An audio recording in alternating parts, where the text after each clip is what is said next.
Welcome back, everybody, to Girls Only Sports. I'm Candace. This is Kay. We're on episode 13.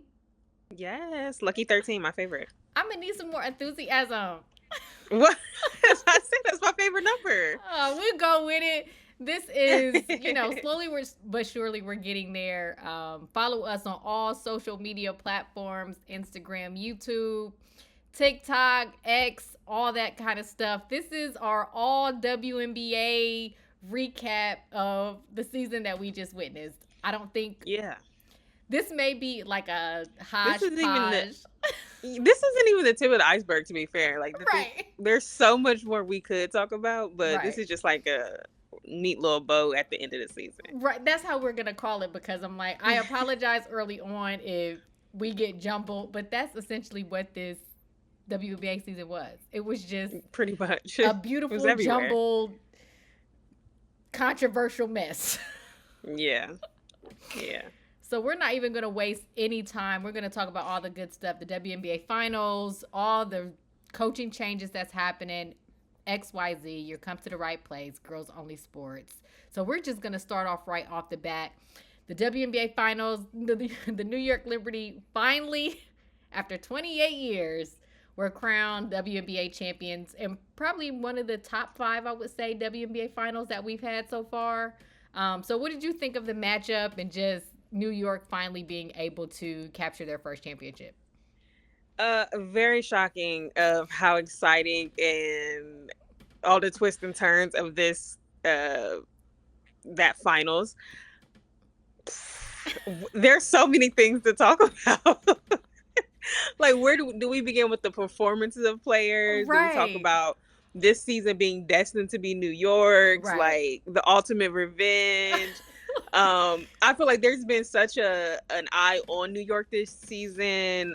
I guess on social media and stuff, like Ellie's presence alone Is she not was the biggest like star in the WNBA? right. So it's just, I don't know. I think it was just a fun year for New York. I think there was a lot of excitement around the New York team. So I think hats off to them. After 28 years, they finally got one. Yeah, that was shade that Coach Reeves said, but we'll get to her. But you're absolutely right. I mean, it seemed like it was just New York's year. They had the number 1 record all season. People mentioned it during the broadcast. By the way, they lost in Game 4 last year. It was like, you guys got to do your big one because if this don't work, I told you, I was like, they should blow up the team if they don't win the championship this year, because if they couldn't get it done this time, then that's not the group to do it. But they were able to in 5 games, which was, I don't even know where to start in terms of just recapping what we saw. Game 1 was a comeback. Then New York took it game 2. Then they go to Minnesota. They win game 3. But then Minnesota's like, wait a minute. Not so fast. We got game 4. And then we get to game 5. And I can't even articulate what that matchup was in game 5 because it was not pretty basketball. I will say that. No. Yeah. Stewie, I love my good girlfriend, but had a rough shooting night. Sabrina Nescu had a rough shooting night. I think she was 1 for 19, which is like, you want your best players in a final, in a game finals. 5.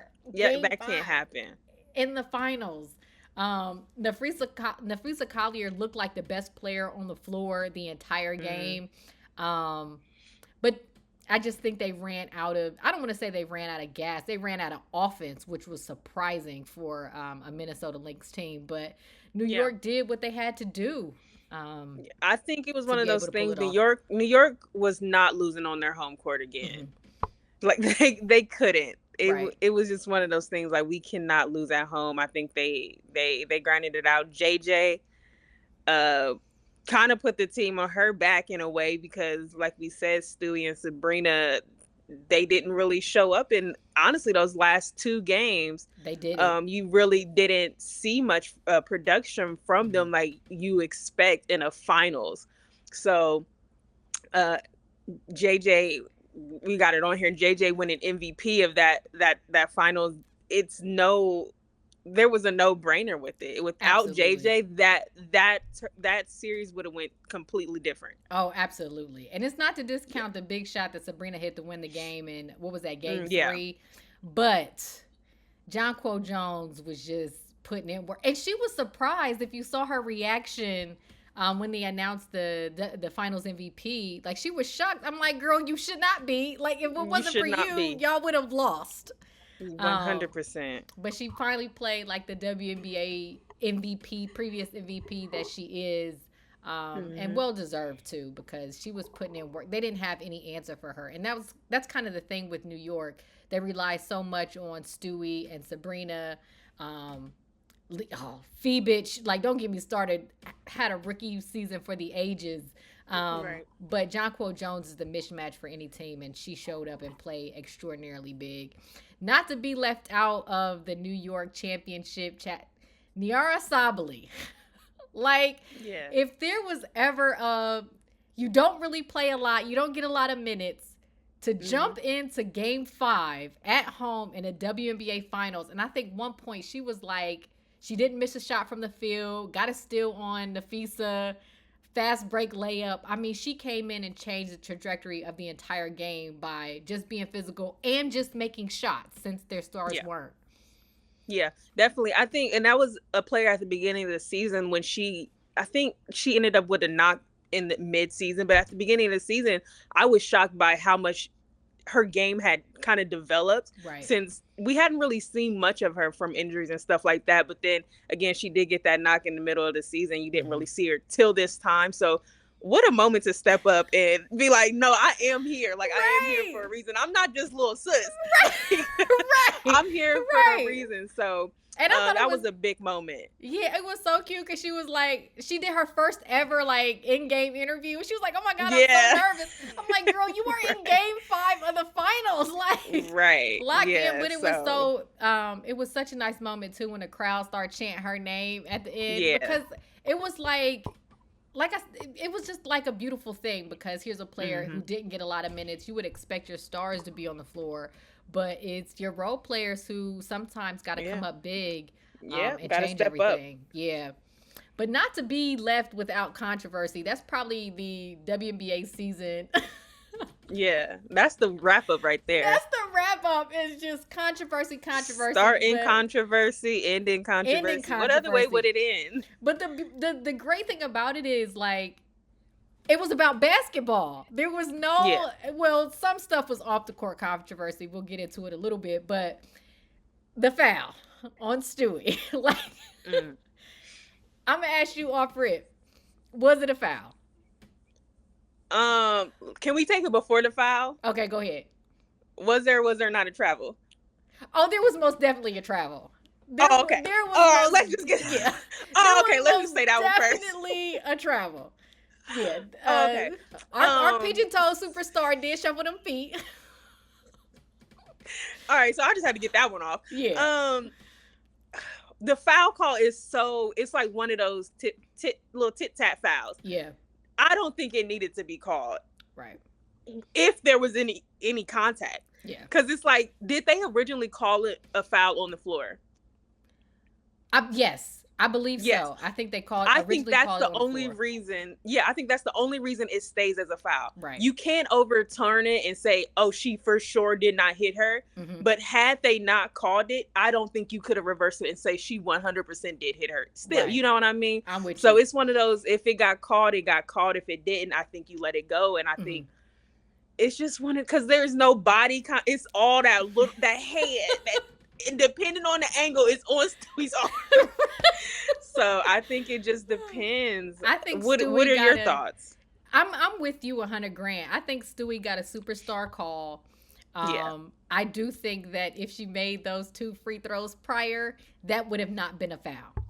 Yeah. I agree with that. Yeah. You take it for what it is. No, trust me, never in a million years would I ever think Breanna Stewart would miss 2 free throws again to ice the game. But she did. So I'm of the opinion if she made those original 2 free throws, that wouldn't even be a question. It was not going to be a foul by how physical the game was. And to call that in that moment, it was just,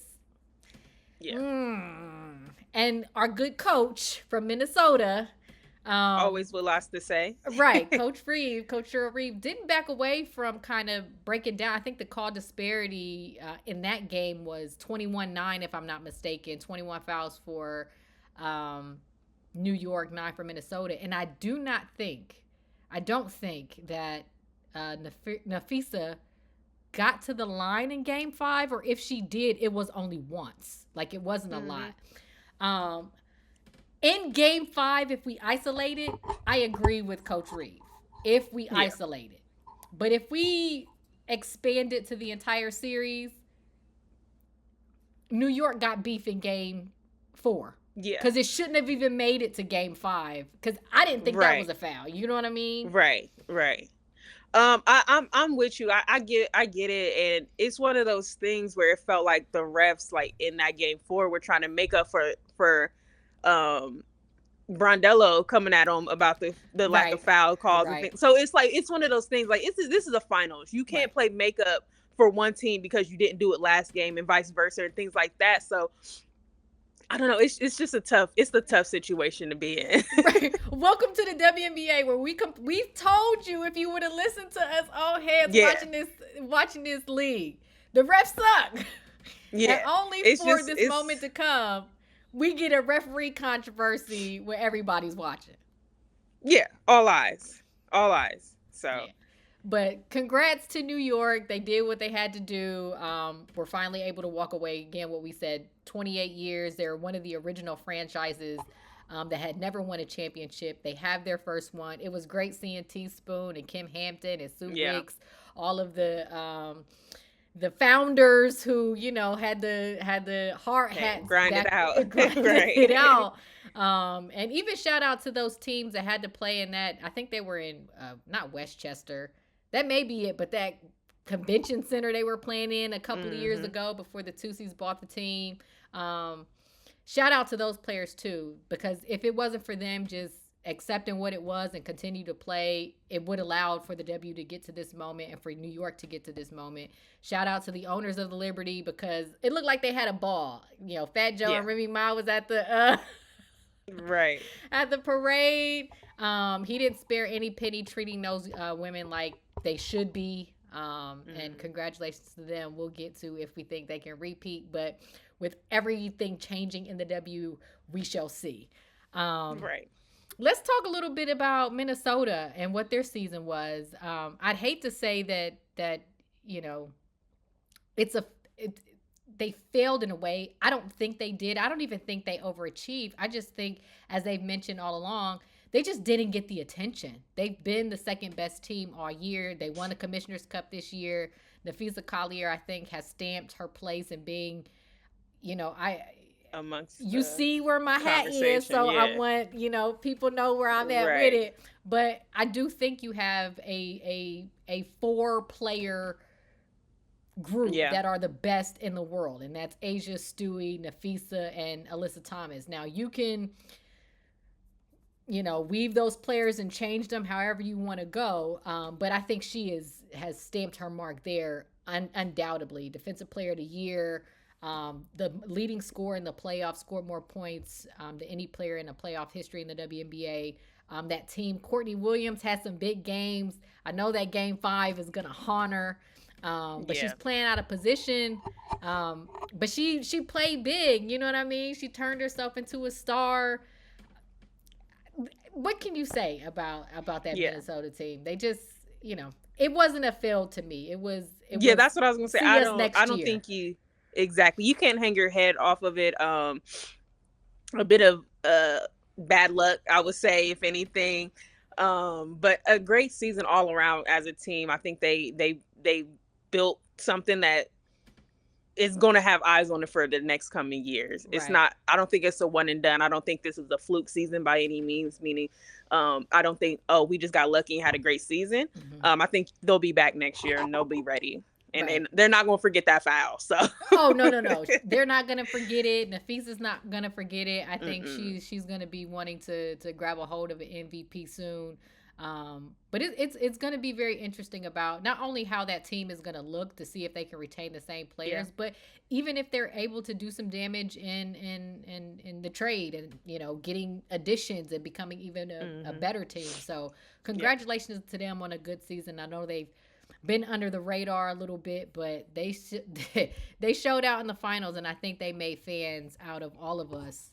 But to move on a bit, listen, they made a big hay about viewership and what's going to happen and XYZ, but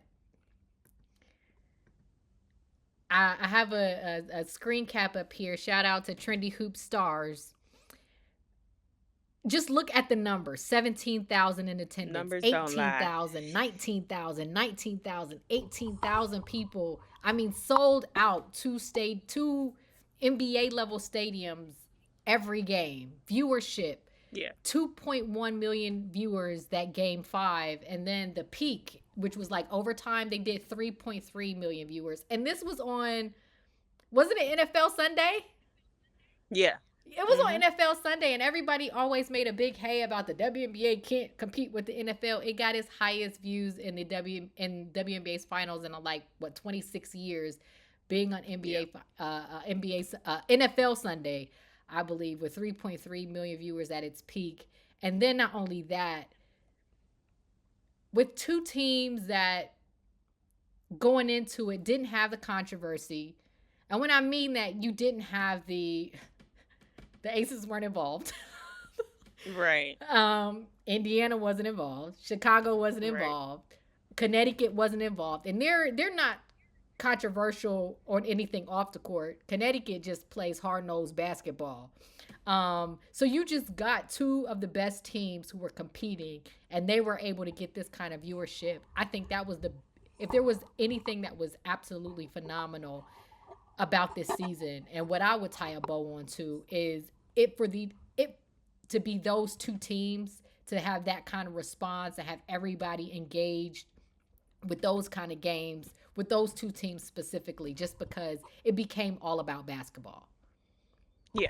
I think that's the beautiful thing about it, is that it was about basketball, and it wasn't, you can't deny that it was about anything else. Because like you said, it's two teams without controversy. Yeah, we got foul controversies, which is wonderful. We want to debate who's the best player. We want to debate, was it a foul? Was it not a foul? We want to debate shooting performance. We don't want to debate lawsuits. We don't want to debate flagrant fouls and XYZ and targeting rookies. I was gonna say, I think that makes you appreciate, after that first round, I'm not being shady at all, but once all that talk is out of it, it really did just become about basketball towards the end of this season. And I think that's something that you have to appreciate, and you realize there's more to the game of basketball than just talking about the other storylines, you know? So the basketball storylines are great too. So I think that's something to appreciate. Right.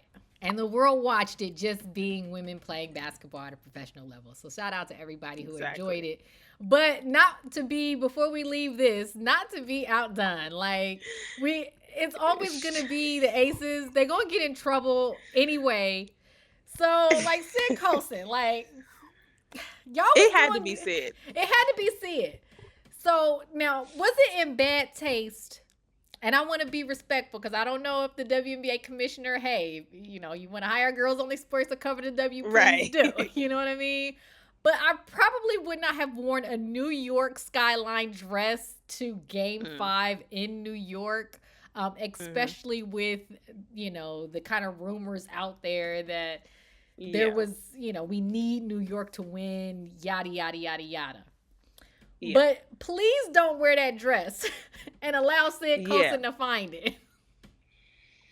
It was, first of all, that was always going to be Sid that found that. Because why would anybody else but Sid find it? But Sid.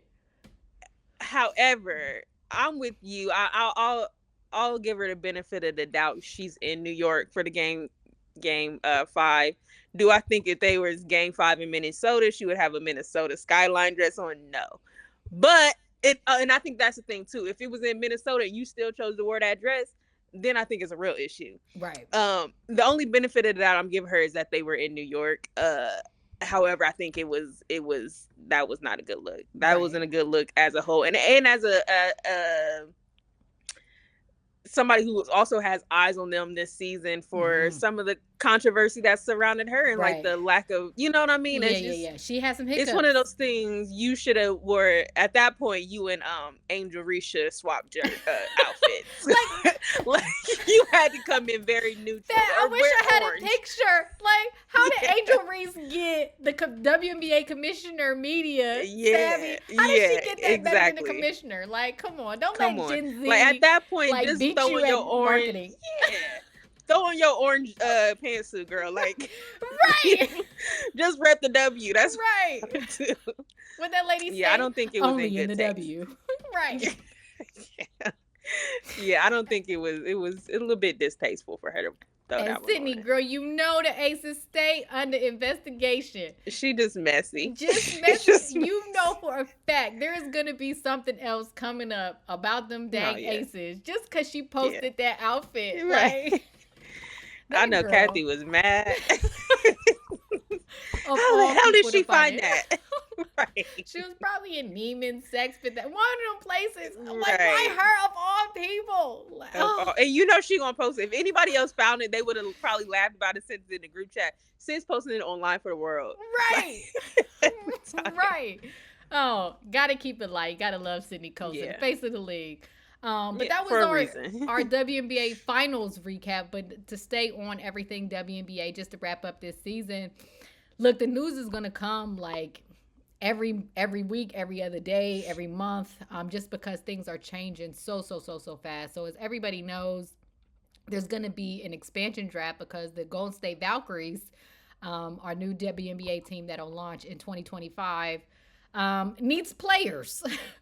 So there's going to be an expansion draft that happens on December 6th. So essentially, Golden State will have the ability to pick players from the current 12 teams that already exist. However, each team gets to, I believe they get to kind of core 6 players on their team. And then the Valkyries can select any other player that's not cored by the 12 current teams. So we'll see what will happen. A lot of teams are going to have to make some really tough decisions because I think what this season showed more than anything else is that the WNBA is deeper than ever, and you need a bench to actually compete for a championship. I think even the Aces, as great as they are in the standard that they set, there's only so many minutes you can play your star players without getting them proper rest. Albeit during the regular season or a couple of minutes here and there during the playoffs. So teams are going to look different, and we'll see what kind of roster Golden State is going to be able to build. Just take note, Paige Beckers, unless there is some magical trade that happens with the Valkyries, she will not be a Valkyrie. They do not have the number 1 pick or access or have rights to the number 1 pick, and she sans anything happening, knock on wood, because we want Paige to come in 100% healthy and set the league on fire. But she will not be a Valkyrie. Right. They will have a pick. Like I said, each of the 12 teams will be able to core 6 players, and then the Valkyrie can select players from each of the 12 teams that are not core. And again, that happens on December 6th. So it happens extraordinarily soon. And to keep on with the expansion, so 2025 is Golden State and the Valkyries. And before we leave the Valkyries really quick, they do have a head coach, Natalie Nakase. She was the assistant coach under Becky Hammond for 3 seasons for the Las Vegas Aces, was able to win 2 championships. Has some experience in the NBA as well. I think most people, granted what you think about the Aces, what they've been able to build probably since 2020, not even 2020, since they were able to get those 3 draft picks, Kelsey Plum, Asia, and Jackie. They've been able to build a championship franchise, and you would probably start to see some teams look at their coaches and wanting to poach a few. So they were able to poach Natalie Nakase with her 2 championships, and she's going to head that Golden State franchise. Um, and I wouldn't be surprised if she, make a couple calls with some players who currently may be on the Aces. Like, hey, how you like Golden State? But she stepped in a couple times for Becky Hammon when she was suspended. So a great opportunity for her. But we'll get to the coaching carousel a little bit later. But I didn't want to leave the Valkyries without shouting out that they do have their coach. For sure. But expansion. So 2025, we get the Valkyries. 2026, we get Portland and Toronto. And then, it happens to be like a gold mine. Now everybody wants to buy into the WNBA all of a sudden. I'm not knocking it, but I'm always like, let's be the tortoise and not the hare. Mm-hmm. You know what I mean? So they mentioned Miami, Austin, Denver, Nashville, Charlotte, Cleveland, Milwaukee, Kansas City, Philly, Central Florida, and Houston. That's a lot. That's a lot. It's a lot of options. It's a lot. I'm more inclined to, I would like to see another team in the South. If any team were to come back, I would want either the Houston Comets to come back or Charlotte. I do think they need another team South, and a team that had previously existed. This is the space to bring them back. But I'm all for expansion. I would much rather see right now an expansion of the roster slots. Right.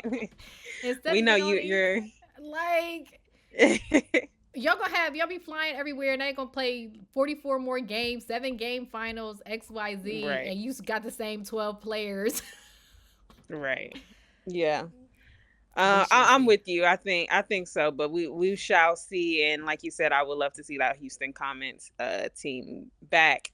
But there's also a lot of other great cities on here. And let's be real, like we wouldn't mind it. Cleveland. That's a drive. That's a short drive.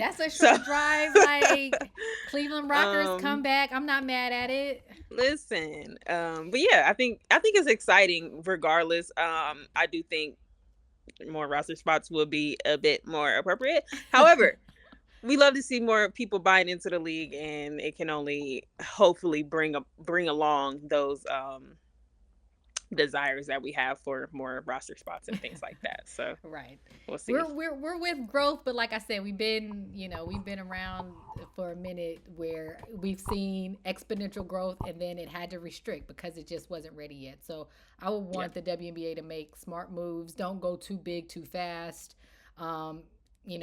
At max, I would stop at 16 teams. We don't need more than. I don't think the WNBA needs more than that.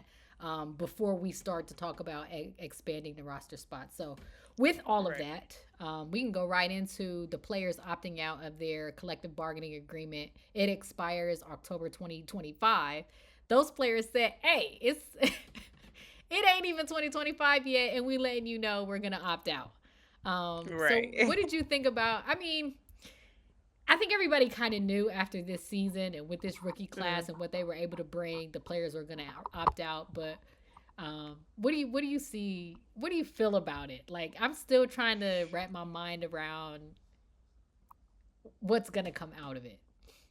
I think it was, like you said, nobody's shocked by it. It's one of those things where there's a lot of new things coming in the WNBA as far as like people buying into the league, and hey, they want their cut. Like, what we gonna do about that? They just signed their big the media deal. TV deal. Yeah, media deal. So I think it was expected. I don't think anybody even if they waited, I don't think anybody expected them to opt in. So. Right. And so the players using the WNBA Players Association announced their kind of desires. It was a new economic model, obviously. Player salaries, obviously. Minimum professional standards, what I found to be pretty interesting because, as you tend to grow, there needs to be, that day of just what those players had to probably endure just to compete and play in the WNBA. It's like, okay, now since everybody's watching, we have a little bit more power and, let's set some guidelines on how we want to conduct ourselves as a professional league. I think that'll be good. Retirement benefits, which I kind of start because it was something that Cheryl Swoops had talked about. That currently WNBA players who kind of laid the who did lay the foundation for the league. There's no retirement benefits for them, and I think at a certain point when the WNBA is solvent enough to carry itself and its weight and all the good stuff that comes with it, it would not hurt for any of the players who have spent some years building this league and put into it to have some retirement benefits. Even the current players who eventually would need to retire.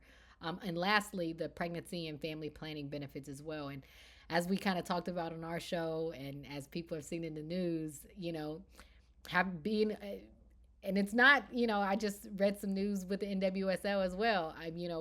A women's professional league will have to have some parameters around pregnancy and how teams are supposed to conduct themselves. So the WNBA Players Association, including that in one of their list of demands. It will be interesting to see how all of this plays out. So they're going to be able to get through the 2025 season, but we'll see how far they go. The Players Union president, Neka Gumike, has a tough job next season, not only being a player, but to get a CBA that could probably set the league up probably for the next 30 years. So we'll see what can happen.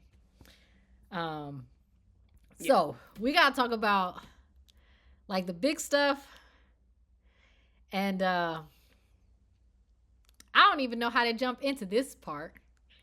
But seemingly, like, everything is just going along. Teams play. Some teams overachieve. Some teams don't.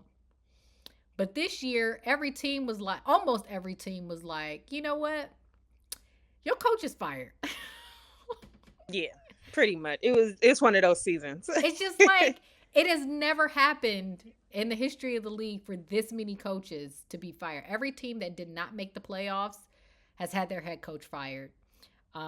And teams who did make the playoffs, I was going to say, the ones that did, coach fired. And even a 2-time defending champion has had their GM let go. So it's so many changes that's happening. So let's start. The LA Sparks, they fired Kurt Miller, which was a shock to me. Kurt Miller has put in put in work in the W. Yeah. He knows how to build a roster. To give him 2 seasons and not even, and Cameron Brink gets hurt, not even the first month. Yeah, I think that one's a bit unfair for Kurt. Like you said, he's one of the coaches that you kind of respect him for what he did in Connecticut. Granted, again, one of those things he wasn't able to take them all the way in those last few years, but he's just one of those coaches. I think you at least give him 3 years to prove what he can do, and losing Cameron Brink early in the season was not on his bingo card, I'm sure. So it's just one of those things that I think if he had a little bit more time to adjust, you never know what could have happened for LA. And that would. And who do you bring in? Right. We're gonna get to that. And what could have happened is the Sparks could possibly have the number 1 pick, and so to have Kurt Miller be able to possibly be the one making those decisions, and potentially get Paige Beckers to LA, potentially have her play with Rakia and Cam Brink and Dearica Hamby. Like, you have your makings of a great team, but they let him go after 2 seasons, which was a shock. The Dallas Wings fired Letitia Trammell, which to me, a shock. Now, that one I think was the most shocking because LT is like one of those coaches that you feel like the players really bought into. I feel like that's the team that's bought into, and I think they've been really unlucky with injuries and just not everything happened all at once for them, but they come off a season like they had last year. They made the playoffs, couldn't get past the Aces last year, but yeah, like I said, Latricia Trammell is like one of those coaches that players will buy into. So that one's a big question mark for me to get rid of her. It was a question mark for me too. Now, granted, there were, Natasha Howard had come out and looks like she's ready to be a free agent and away from Dallas. But I would have liked to see what they could have done with a full roster. I don't think you penalize a coach because players are injured. You know what I'm saying? I'm like, you're asking them to overachieve without their full roster. And if Dallas had all of their players in peak form and condition to start of the season, they would not have missed the playoffs. I don't think so. But judging by the amount of names and teams we about to list off here, I would give Coach Trammell a call because she can get some teams rolling. She's a really good coach. Sure. One of your teams, the Washington Mystics of all teams, decided to fire Eric Thibodeau and general manager Mike Thibodeau. If anybody know Mike Thibodeau, he's the one who kind of orchestrated Elena Deladine getting to Washington and them being able to win the 2019 WNBA Finals or WNBA Championship. But the Washington Mystics decide to get to fire the Thibodeaus, and I'm like, I don't know. I'm like, what is happening? Yeah, that one again. I wouldn't say it's shocking on the head coaching side of it because it's he was a part of his Eric was a part of his dad's coaching squad. So I think the hire made sense at the time, but he has not been able to put the team in the same. They haven't been one of the better teams. Yeah, they were under his father. So I think the head coaching, getting rid of him, I don't think it's a huge shock for me. But both of them, I was like, well, what Mike do? Maybe they were a double deal. Right. And it looked one without the other. Maybe they're. I don't know what Washington is doing. Like I can't. There have been kind of notes that the Wizards side of the house kind of wants more say in what the Mystics do, but I'm like, I'm sorry, the Washington Wizards don't have a good track record of building a good professional team either, so I don't know what you do. And then if you're the Mystics, you got to do whatever you can to at least get one more year out of Elena Deladine or trade her for what you can. So I don't know. It's just, I didn't understand it. I get it. Like we've said, the Mystics haven't necessarily gotten back to those glory days when they were winning. But to fire Mike Thibodeau and Eric Thibodeau was just like, whoa. Right. Now, this I was not surprised.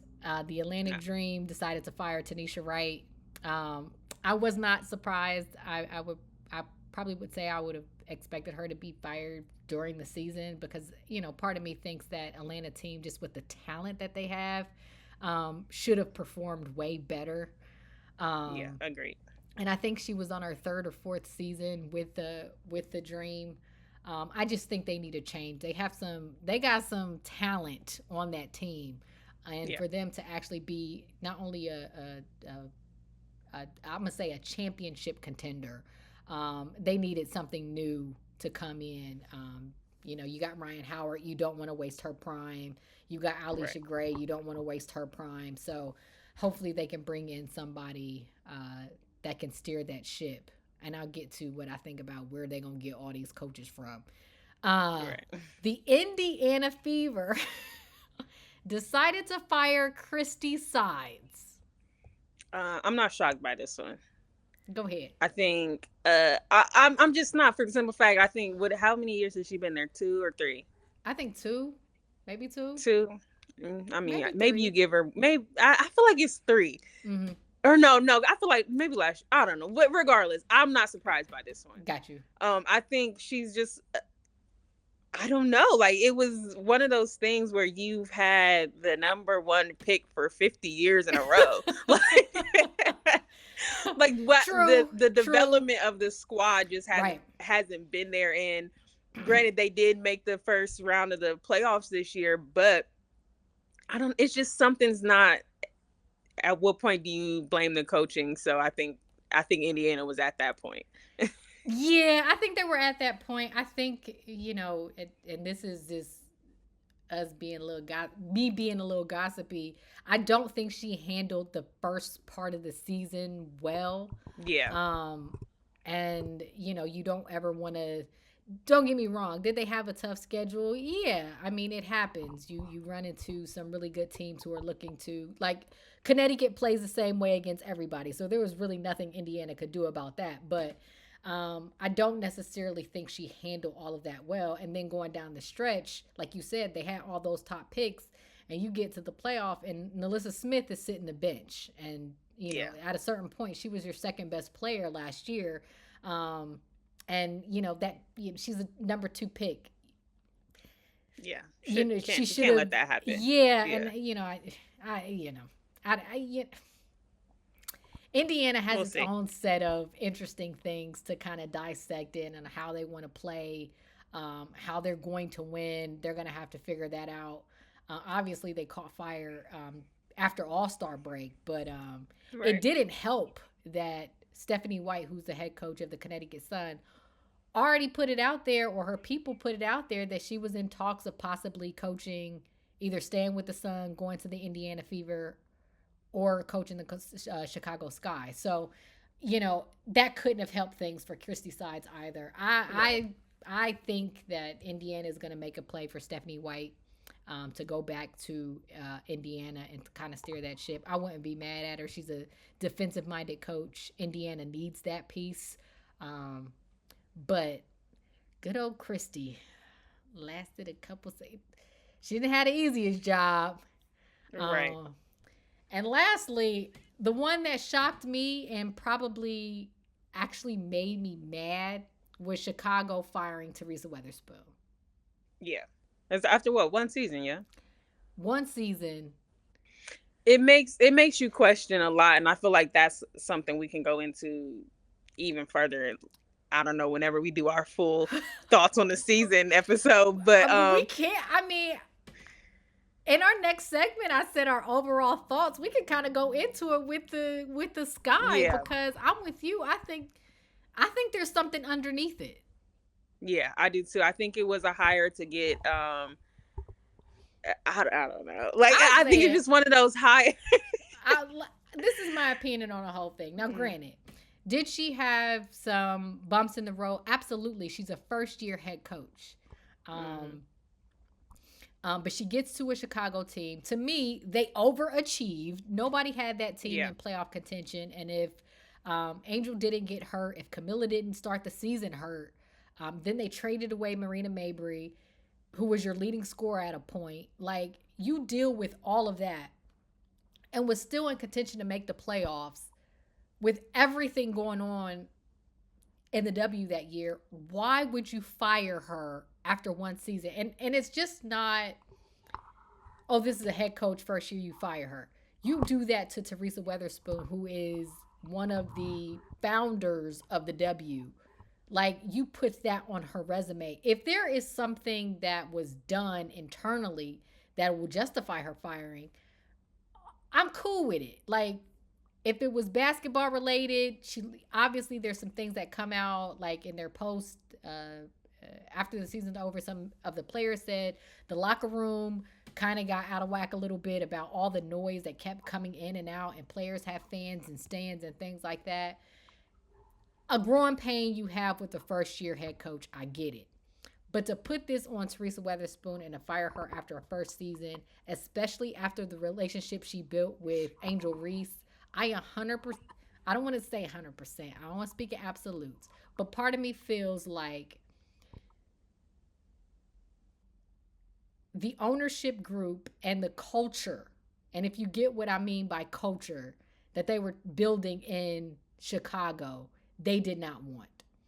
Yeah. And in my mind, how I read the firing of Teresa Weatherspoon is they're going to try to get somebody in there to manage Angel Reese, who, in my opinion, as a basketball player, does not need to be managed at all. Like, she's made her mark as a rookie in the WNBA. She can obviously lead a team. She can obviously compete. But I think there's a disconnect, because as soon as they fired Teresa Weatherspoon, my first thought was, as soon as Angel gets out of that rookie contract, she's gone. Yeah. Like, I would not stay. Right. Yeah, it's unfortunate, and like you said, it'll be interesting to see if anything does come out about a real reason behind the firing. But yeah, that one was tough. That one was definitely tough. I don't like it. I don't like it at all. I don't. Like, it's just something in me that just I don't. You don't do that to your star player. You don't do that to your first year head coach. Like, y'all had something rolling in Chicago, and it's something about that team was a little bit maybe more South Side Chicago. Right, and right, not right, Michigan Avenue, Chicago. I don't know. right. However, I hope I don't want to offend anybody, but that's just kind of how it feels when they decided to fire Teresa Weatherspoon. Yeah. Yeah, I don't know where the WNBA is about to find all these coaches. I do know that if they hire a whole bunch of men, um, I'm gonna be like, Yeah, I think that'll be very I'm disappointing to a lot of people if that's what their plan is and that's the route that they take. because who are you gonna pick? You know, are you about to Right, poach from women's college basketball? You right, know, are you about to poach some of the women who are sitting on NBA benches? Like what? Are you just going to right, recycle these coaches to new team, old faces to new places? But right. just know there's going to be a controversy on your hands if the next thing the WNBA does is hire a whole bunch of male coaches similarly to the coaches at the Phoenix Mercury and make him the highest paid coach and the team underachieves and he's not on the hot seat. So, Right. my little soapbox, but not to keep us here all day. But just what was your overall kind of thoughts on the season? Like we mentioned controversy, we mentioned excitement, we mentioned eventually getting to the basketball, but how would you characterize this season? I think this was a season unlike any before. So excitement, controversy, all that. I think it just made it a great season. That in itself made it a great season. I think it'll hopefully, I think it definitely will carry over to the next season, and hopefully we can set aside all the dramas of all the messiness of it and just get back to basketball and really Right. just have that the same eyes as we had this year and be able to build on it because I like I said I think it was a good from even just like maybe a business side of it, I think it was a great season for the league. And I think there's a lot of growth that happened this year. So it'll be exciting to see the changes that come about from it. What about you? Same ish. I think I was initially like draft night. I was so excited about what this WNBA season was about to be. And then, like, after 5 games and seeing what the conversation was, I was just Yeah. like, Yeah. oh, There's a lot it's, of things that soured the yeah. excitement. But at the end, I think, It eventually got back to it. yeah, It yeah. eventually got back to it. And I guess my only hope, my takeaway is I'm kind of glad the season is over. Same. Same. It was a I lot. agree with that It was a one. lot. Yeah. I've heard this before. I may have mentioned it on our show before that this was our indie artist that we kind of enjoyed. But Hmm. now they got their first pop hit, and everybody wants Right. to come to the concert, and tickets Yeah. is rising, and it's how to make sense of all of that. We know the league and its players are going to have to move different. So I'm just trying to keep it in perspective that growth is what everybody's always wanted, but I do think that the league in and of itself and the players, they do not have to accept some of the bad stuff that comes with growth. I think Yeah. that part of it, I'm trying to articulate better. Like, no, the players don't have to deal with harassment. They shouldn't have to deal with death threats. They shouldn't have to, anytime they decide to play defense, be subject to newspaper articles and panels about physical play every other day. Like that kind of stuff shouldn't be the case, and it shouldn't belong in the Right. league.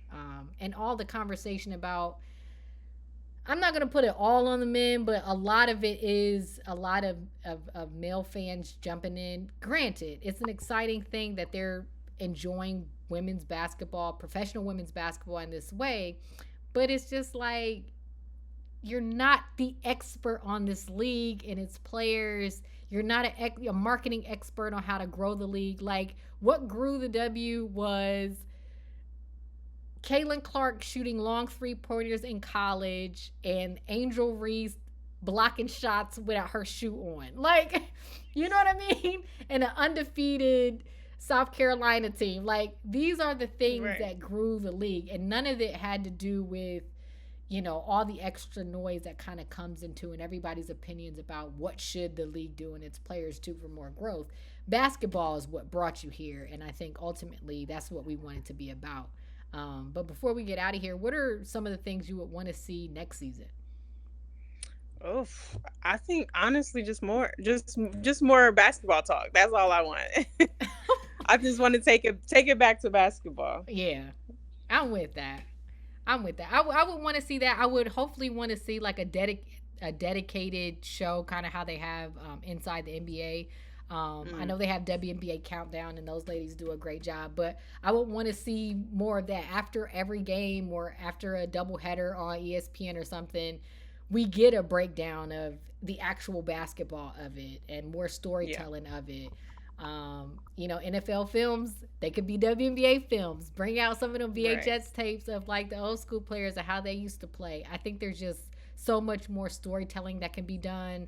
And as the league grows, I don't want it to forget where it came from. And I think there's a lot that can be done in just telling the overall story of all the players in the league. Like there's some things that I learned just by, I didn't know that Niara Sabali and Phoebich and they were all on the international team together. Like those things you don't really take into account until people bring it up.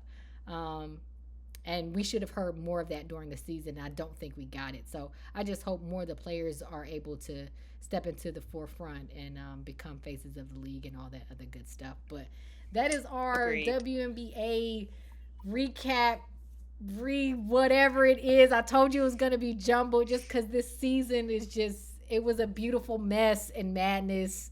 But we're not done with our sports yet. We're going to get into the NWSL. They're on a mini break, but the playoffs are coming up. Be sure to stay tuned to Girls Only Sports with me and Kay. Follow us on everything, YouTube, X, TikTok. I don't know. Now people are using Snapchat. I don't think you grow things on Snapchat. But please follow us on all our social media platforms. We are Girls Only Sports. Stay tuned. We got soccer coming up next.